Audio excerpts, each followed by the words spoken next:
কেমন আছেন বন্ধুরা? আশা করি ভালো আছেন। আজকে চলে আসলাম নতুন একটি টপিক নিয়ে। আজ আমরা জানবো বাংলাদেশের সরকারি ব্যাংকগুলোর ব্যাপারে, এগুলোর কী কী সেবা আছে না আছে সব কিছু। চলুন কথা না বাড়িয়ে শুরু করা যাক। সরকারি ব্যাংকের তালিকা ও ধরন। বাংলাদেশে মূলত দুই ধরনের সরকারি ব্যাংক রয়েছে। এক, রাষ্ট্রীয় মালিকাধীন বাণিজ্যিক ব্যাংক 6টি, বিশেষায়িত ব্যাংক 3টি। রাষ্ট্রীয় মালিকাধীন ব্যাংকগুলো হলো সোনালী ব্যাংক পিএলসি, জনতা ব্যাংক পিএলসি, অগ্রণী ব্যাংক পিএলসি, রূপালী ব্যাংক পিএলসি এবং বেসিক ব্যাংক পিএলসি, আর তার সাথে বিডিবিএল বাংলাদেশ ডেভেলপমেন্ট ব্যাংক। আর বিশেষায়িত ব্যাংকগুলো হলো বাংলাদেশ কৃষি ব্যাংক, রাজশাহী কৃষি উন্নয়ন ব্যাংক, প্রবাসী কল্যাণ ব্যাংক। প্রধান ব্যাংকগুলোর হেড অফিসের ঠিকানা ও বিশেষত্ব। সোনালী ব্যাংক, এটির ঠিকানা হলো মতিঝিল, ঢাকা। এটি দেশের সর্ববৃহৎ ব্যাংক, সরকারি বেতন ও ট্রেজারি চালানোর প্রধান মাধ্যম। এটির মাধ্যমে পাসপোর্টের ফি প্রদান করা যায় এবং সব ধরনের সেবা এটির মধ্যে রয়েছে। আমি নিজেও এই ব্যাংকটির মধ্যে অ্যাকাউন্ট খুলেছি, এটি অত্যন্ত ভালো। তারপরে রয়েছে জনতা ব্যাংক, এটিও মতিঝিল, ঢাকায় অবস্থিত। বৃহৎ শিল্প ও বাণিজ্যিক ঋণের জন্য এটি অত্যন্ত পরিচিত। এবং তারপরে রয়েছে অগ্রণী ব্যাংক, সেটিও মতিঝিলে অবস্থিত। এটি রেমিটেন্স এবং এজেন্ট ব্যাংকিংয়ে অত্যন্ত শক্তিশালী। তারপর রয়েছে রূপালী ব্যাংক, এটি দিলকুশা, ঢাকায় অবস্থিত।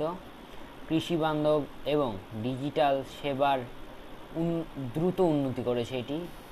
বাংলাদেশ কৃষি ব্যাংক তারপর মতিঝিলে অবস্থিত। এটিও কৃষকদের জন্য 10 টাকা অ্যাকাউন্ট খোলা এবং কৃষি ঋণ রয়েছে এটির মধ্যে, মানে এটি কৃষকদের জন্য অত্যন্ত ভালো একটি ব্যাংক। তারপরে রয়েছে প্রবাসী কল্যাণ ব্যাংক, এটি পুরাতন এলিফ্যান্ট রোড, ঢাকায় অবস্থিত। বিদেশে যাওয়ার জন্য এবং প্রবাসীদের পুনর্বাসন ঋণের জন্য এটি অত্যন্ত পরিচিত। সরকারি ব্যাংকগুলোর প্রধান সেবাসমূহ কি কি সেবা রয়েছে চলুন জেনে নেওয়া যাক।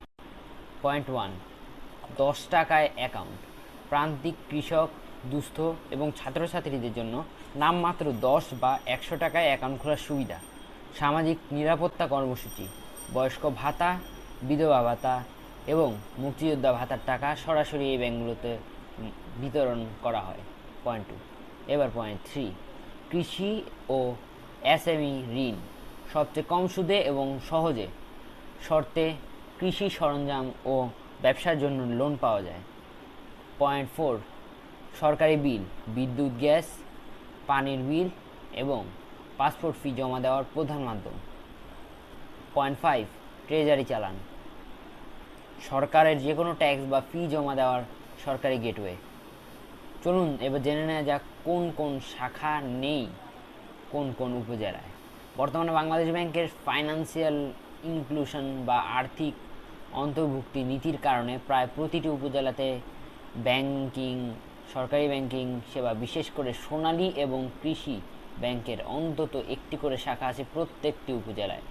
তবে নতুন উপজেলা যেমন মাদারীপুরের ডাসার বা কক্সবাজারের ঈদগাঁও, এসব নবগঠিত উপজেলাগুলোতে এখনও পূর্ণাঙ্গ বড় শাখা অনেক ক্ষেত্রে প্রক্রিয়াধীন, তবে এখানে উপশাখা বা এজেন্ট ব্যাংকিং চালু হয়েছে।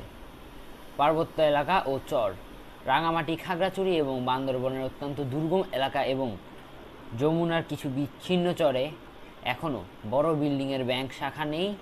এসব জায়গায় মানুষ এজেন্ট ব্যাংকিং বা পোস্ট অফিস ব্যাংকিংয়ের ওপর নির্ভর করে।